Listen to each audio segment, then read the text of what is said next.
नवाब ऐसी कहाँ सीखे, ऐसी न देनी देन के जुजियो कर ऊंचे करे त्यू त्यू नीचा नैन। अंतेदी रहीम खान खाना એ કીધું તો કે દેને વાલા ઓર હે અને બેજત હે દિન રેન, પણ લોક ભરમ હંપે કરે તેથી નીચા ને ડરત નહીં, ના તો દેને વાલા ઓર હે અને બેજત હે દિન દિન।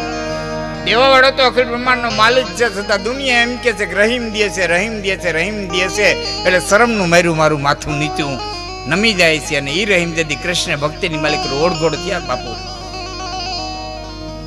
અને વૃંદાવનની માલિકો જ્યારે પોતાની છેલ્લી અવસ્થા ગાડી, હાથની માલિકો રામપાતર લઈ અને રહીમ ભિક્ષરા માધુરી કરવા નીકળે, સંતો બેઠા છે એટલે બે શબ્દ લઉં છું। ગોચરી કરવા નીકળે સંતો, સંતો માધુકરી કરવા નીકળે। યુવાન મિત્રોને ખબર ન હોય તો કે અમારે તો રવિભાઈ છે એ સંસ્કૃતના પોતે વ્યાકરણ ઉપર એમફિલ થયેલા છે, એટલે એને આગળ તો અમે જ સંસ્કૃતમાં તો ટૂંકા પડીએ, પણ નાનકડો એવો અભ્યાસ છે એટલે રવિભાઈ કહું છું, સંતો નીકળે અને ગોચરી કરવા કે, સંતો નીકળે અને માધુકરી કરવા કે। ગોચરી અને માધુકરીનો અર્થ બહુ સુંદર છે। ગોચરી એટલે ગાય ચરતી હોય ને, ઉપર ઉપરથી તેરે જાય, ગધેડું છે ને મૂળિયા હોતું ખાય, તો સંતોએ એ રીતે હું જોઈ સેવક પાસેથી જરાય સેવકને નુકસાની ન આવે છતાં પોતાનું પેટ ભરાઈ જાય, એને ગોચરી કે। માધુકરી, માધુકરી એટલે મધુકર એટલે ભમરો, ભમરો છે ફૂલ માથે બેહે અને રસ લઈ લે, ફૂલ માથે બે રસ લઈ લે, છતાં આજની ઘડી હું એવો બનાવ નથી બન્યો કે કોઈ ફૂલ માથે ભમરો બેઠો હોય ને ફૂલ વિખાણું હોય, બેહે રસ લે અને પાછો ઉડી જાય, જરા કઈ ભમરાથી ફૂલને નુકસાન ન પહોંચે। સાધુએ એ રીતે જીવન જીવવું જોઈએ ને એ રીતે એની લેવું જોઈએ સમાજ પાસેથી કે જરાય સમાજને નુકસાની ન પહોંચે અને પોતાનું ગુજરાન ચલાવી લે, પોતાની ઓજર ભરી લે, રામનું ભજન કરી લે। આને માધુકરી કહેવાય અને ગોચરી કહેવાય। બાકી જળામૂળ નીકળી જાય ત્યાં સુધી માગણ છોરો અને મહીપતિ ચોથી ઘરની નાર, સત હશે જાણે નહીં, બસ લાઈવ લાઈવ લાઈવ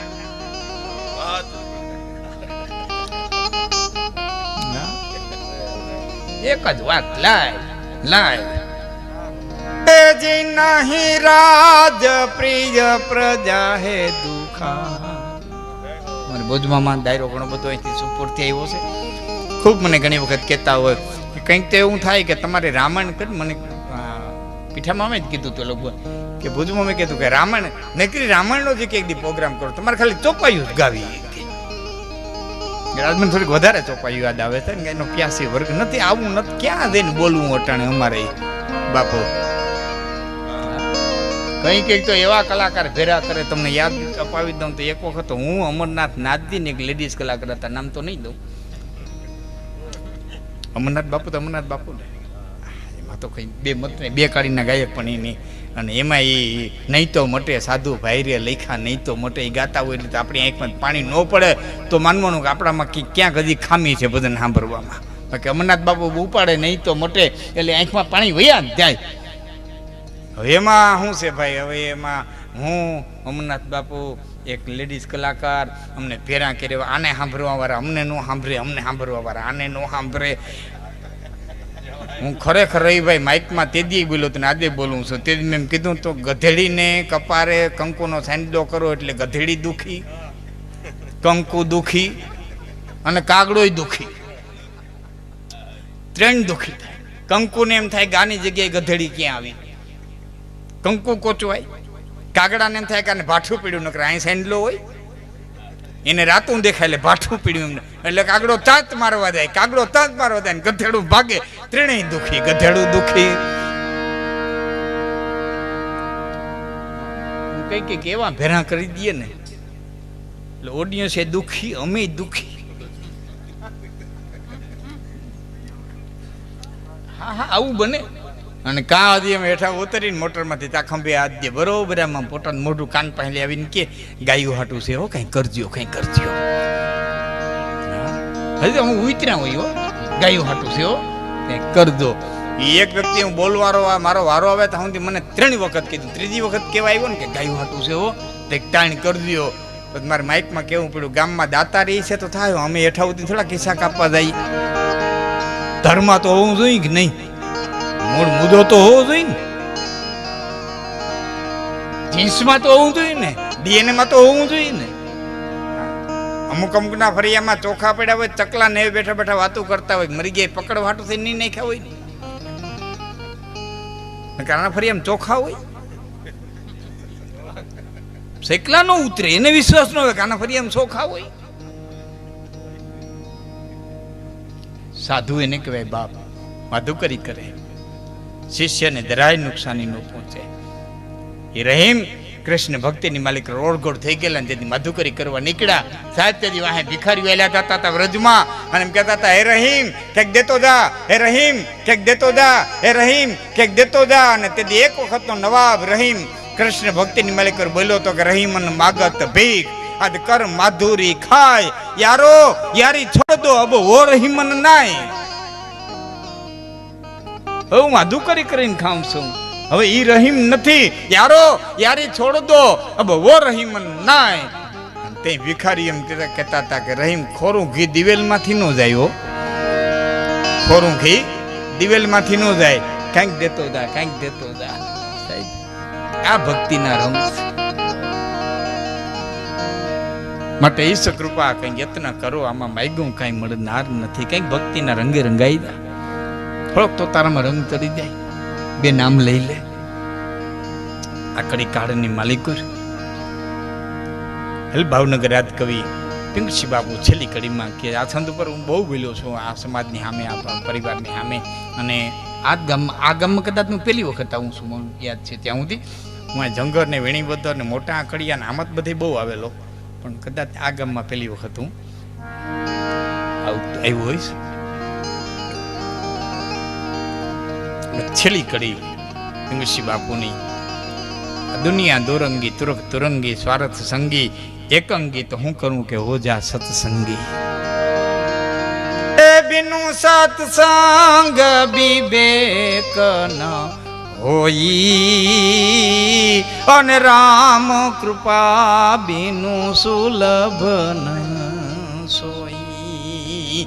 બિનુ સત્સંગ વિવેક ન હોય, વિવેક રાખવો જોઈએ. અને વિવેક વિનાનો ભુજમાં વરો વહેરો બહુ લાગે. હા, વિવેક હોય ને થોડું વાપરો ને તો વરો દીપી ઉઠે, બાકી તો લાખોનો ખર્ચો કરો ને તો વિવેક ન હોય તો વરો વહેરો બહુ લાગે. વરો વિવેક, વાણીમાં વિવેક, બોલવામાં વિવેક, હાલવામાં વિવેક, ઉઠવામાં વિવેક, બેહવામાં વિવેક, નાના મોટાનો વિવેક. હાવ દેહી ભાષામાં સમજાવું તો તમારે આ 4 વ્હીલમાં લખેલું હોય કે આ 4 વ્હીલ 220 કિલોમીટર હાલશે પર કલાકે, 10, 20, 30, 40 ને એવું કંઈક હોય ને, 10, 20, 40, 60 એમ કરતા કરતા 220 સુધી આંકડો હોય. પર કલાકે 220 કિલોમીટરની ઝડપે આ 4 વ્હીલ હાંકશે, અને હાંકો તો હાલે, એની લેબોરેટરીમાંથી પસાર થઈ ગયું છે, હાંકો તો હાલે હકાય નહીં, એનું નામ વિવેક. જ્યાં સુધી કાંટો પોતાડી ન દેવાય ને આપણે આપણી કેપેસિટીમાં રહેવાય, એનું નામ વિવેક. વિવેકથી વાત થાય. અને વિવેક ક્યારે આવે? પરમાત્માની કૃપા હોય તો સત્સંગ મળે, અને એવા સંતોનો, એવા સજ્જન માણસનો જ્યારે સંત થાય, અને ત્યારે એમાંથી નવું વાતો નીકળે, નવા દ્રષ્ટાંતો નીકળે, અને જીવન ઘડવાનું એક. જો અમારે બાપુ ભજન ગાતા હતા ને કંઈક આમ સૂર દીધો હોય, તબલચી છે એ હથોડીને ઘા મારતા હોય, આ દ્રશ્ય તમે જોયું છે. ગાતા ચાલુ ભજનમાં આમ કરે એટલે હથોડીને ઘા મારે. શું કરે ખબર? થાર પડે કે હું થાય ને એટલે જીવારું વાગતા એનું ઘર મૂકી દે. જીવારું છે ને વાગતા એનું ઘર, એમાં ઘર હોય, એનું ઘર મૂકી દે, એટલે અહીંથી સૂર દે, અને અહીંયા પાછા હથોડીના 2 ઘા મારે એટલે જીવારું એના ઘરમાં પાછું આવી જાય, અને સુરે સુર લાગે ને પછી હાર્મોની સર્જાઈ જાય, મંડી જાય પાછું ઈ વાગવા.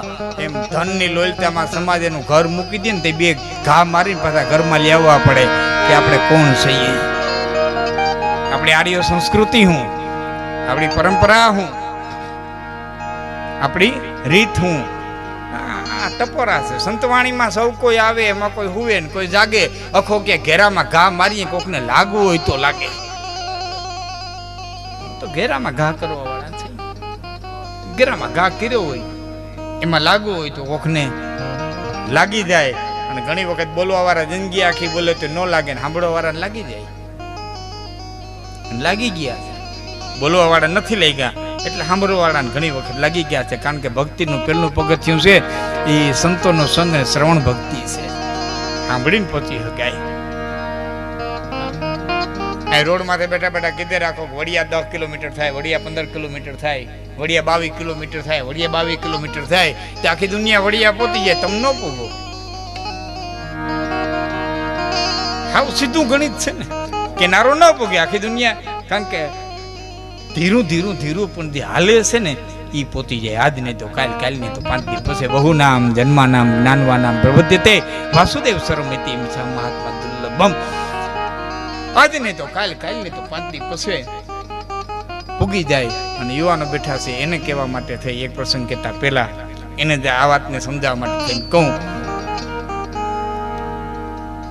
સાયન્સનો નિયમ છે કે 100 ડિગ્રી તાપમાન થાય એટલે પાણી છે વરાળ મંડે બનવા. 99 ડિગ્રી તાપમાન થાય ત્યાં સુધી પાણી વરાળ ન થાય. 100 ડિગ્રી તાપમાન થાય, જે ઘડીએ 100 ડિગ્રી તાપમાન થયું એ જ ઘડીએ પાણી છે એ વરાળ મંડે બનવા.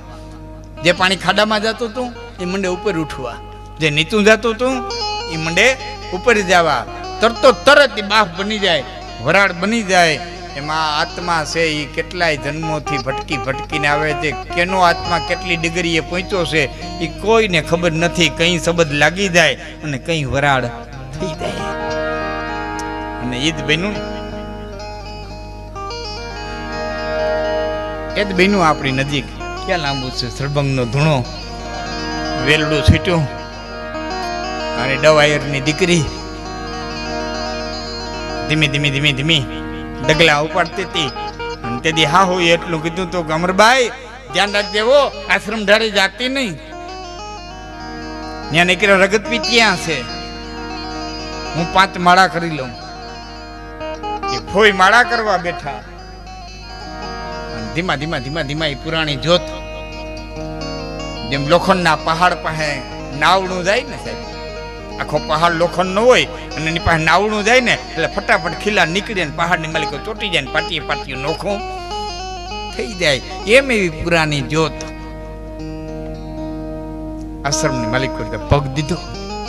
ફૂએ તો ના પાડી હતી પણ એને ખબર નથી હું ક્યાં જાઉં છું. એ તો ડગલા ઉપડી જ ગયા હતા. અને ભયંકર એક રોગની સામે એક સાધુ છે એ ગેલ કરતો હતો. અને બાળકની હારે રમતો હોય ને એમ ગેલ કરતો હતો. ભયંકર રોગ જેમાં લોહી પર વયા જાય એવા ભયંકર રોગની માલિકુર એ ગેલ કરતો હતો અને ડોહીને શાંત કરતો હતો. માડી બાપા એક શાંત થઈ જાવ ને, જો હું ઘા ધોઈ લઉં હમણાં. લીમડાનું પાણી લઈ આવ્યો અને તે ડોહી એમ કહેતી હતી મારા કેદાર પાસે મને કોક લઈ જાવ ને, મારા કેદાર પાસે મને કોક લઈ જાવ ને. અને તે સાધુ કહેતો હતો મને તારો કેદાર સમજી લે ને, ઘડીક વાર મને તારો કેદાર સમજી લે ને, માં હું તારો કેદાર જ છું. અને આ પુરાણી જ્યોતને ખબર નથી રહી અને ડગલા ઉપાડ્યા છે. ઝૂંપડીમાં પ્રવેશ કર્યો અને દેવીદાસ બાપુ નજર પડી અને રાડી નાખે, એ મહા એ બાપ બહાર બહાર બહાર બહાર. આની માખે નો ઓડવી જોઈએ. માં દીકરી બહાર ન હિલા ને તેલા ને ઢોલા ને ભૂલા એમ ન સિદ્ધપ્રજ્ઞા. અને દેવીદા બાપુ એટલું કીધું માં ક્યાંથી આવો કે બાપુ એ ખબર નથી. માં કોણ છો બાપુ એ ખબર નથી. માં તમારે ક્યાં જવું છે કે બાપુ એ ખબર નથી. માં ક્યાંથી આવો કોણ છો બાપુ ખબર નથી. બસ જેને હું કોણ છું, ક્યાંથી આવું છું, મારે ક્યાં જવું છે એની ખબર મટી જાય ને એને ખાવાની ખબર પડી જાય ને ખાવાની ખબર પડી.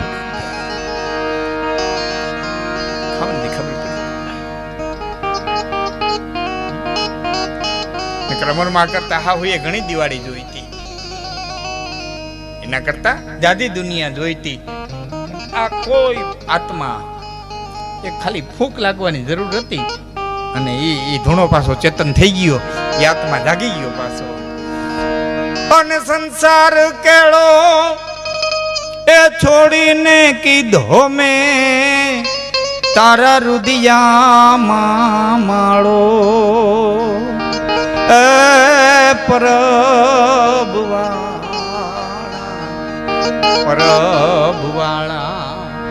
એ મોટા ધણી મારે એક આશરો તારો, એક નામ એક આશરો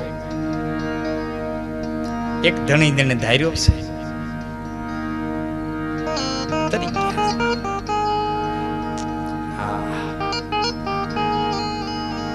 પુરાણી જ્યોત એ જાગૃત થઈ ગઈ હોય એમ આત્મા તમારો કે મારો કેનો આત્મા કેટલી કક્ષાએ પહોંચ્યો છે કોઈને ખબર નથી. એટલે નિત્ય સત્સંગમાં રહેવું, કેદી જ્યોત જાગૃત થઈ જાય અને કેદી આપણો બેડો પાર થઈ જાય નથી તમે જાણતા કે નથી હું જાણતો. નિત્ય સત્સંગમાં રહ્યા હોય, બિનુ સત્સંગ વિવેક ન હોય અને રામ કૃપા, રામની કૃપા પ્રાપ્ત થાય એટલે એવો સત્સંગ મળી જાય. માટે આ દુનિયા દોરંગી તુરંગી સ્વાર્થ સંગી એકંગી, તો હું કરું કે ઓ જા સત્સંગી.